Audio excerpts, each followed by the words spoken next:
11 তারিখ থেকে শুরু হচ্ছে ভারত বনাম নিউজিল্যান্ডের প্রথম ওয়ানডে ম্যাচ। প্রথম ওয়ানডে ম্যাচ শুরু হচ্ছে বড়োদায় এবং তাতে খেলছে বিরাট কোহলি এবং রোহিত শর্মা, দুই ওল্ড ম্যান। এবার ওল্ড ম্যান কিসের জন্য? ওল্ড ম্যান হলো গৌতম গম্ভীরের কুপরামর্শের জন্য। বিরাট কোহলি এবং রোহিত শর্মাকে পুরোপুরি বাদ দিতে চেয়েছিল গৌতম গম্ভীর, এ সবাই জানে। কিন্তু বর্তমানে যা বিরাট কোহলি এবং রোহিত শর্মার ফর্ম আছে তাতে তো বাদ দেওয়ার কোনো প্রশ্নই ওঠে না। কিন্তু বাদ দিয়েছে কাকে জানেন? বাদ দিয়েছে একজন অভিজ্ঞ পেসার, মানে মোহাম্মদ শামিকে। মোহাম্মদ শামির কেরিয়ার পুরোপুরি শেষ করে দিয়েছে বিসিসিআই এবং গৌতম গম্ভীর। তারা পারলে বিরাট কোহলি এবং রোহিত শর্মার কেরিয়ারও শেষ করে দিত। টেস্ট থেকে যেমন শেষ করে দিয়েছে গৌতম গম্ভীর এবং বিসিসিআই বিরাট কোহলি এবং রোহিত শর্মাকে।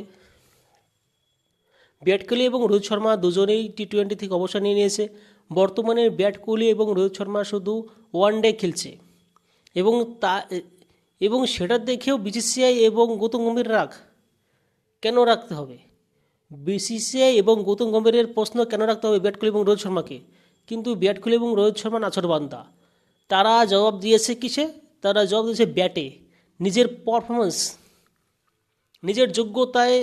আবার তারা দুজন ফিরে এসছে ভারতীয় ক্রিকেটে এবং 11 তারিখ থেকে শুরু হচ্ছে বিরাট কোহলি এবং রোহিত শর্মার সেই সেঞ্চুরির খেলা। ধরে রাখুন এই 3টে ওয়ানডে ম্যাচ আছে, বিরাট কোহলি এবং রোহিত শর্মা 3টে ওয়ানডে খেলছে, একটা করে সেঞ্চুরি গ্যারান্টি ধরে রাখুন।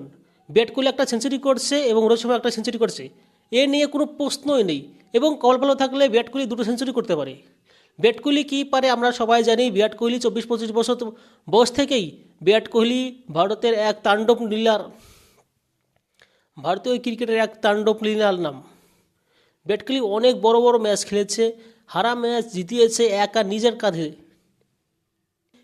সেই বিরাট কোহলিকে বিসিসিআই ভুলিয়ে দিতে চেষ্টা করছে। সেই বিরাট কোহলিকে আমরা ভুলে যাচ্ছি। কিসের জন্য ভুলে যাচ্ছি? বিসিসিআই বিরাট কোহলির জায়গায় অন্য এক ছাপড়িকে ব্র্যান্ড অ্যাম্বাসেডর বানানোর চেষ্টা করছে, কিন্তু আদৌ কি সফল হবে?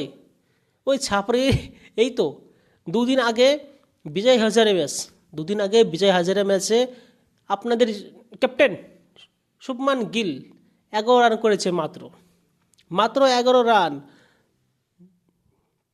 বিজয় হাজারে ট্রফিতে পুরোপুরি ফ্লপ ছাপড়ি শুভমান গিল।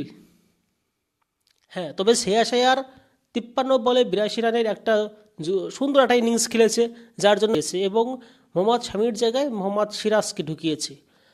এখন যা দেখা যাচ্ছে মোহাম্মদ সিরাজই চান্স পাচ্ছে এবং মোহাম্মদ শামি আর চান্স পাচ্ছে না। মোহাম্মদ শামিকেও অবজ্ঞা হয়ে গেছে। মোটামুটি 95% ধরে রাখুন মোহাম্মদ শামি আর ইন্ডিয়ান ক্রিকেট টিমে কোনোদিনই ফিরতে পারছে না।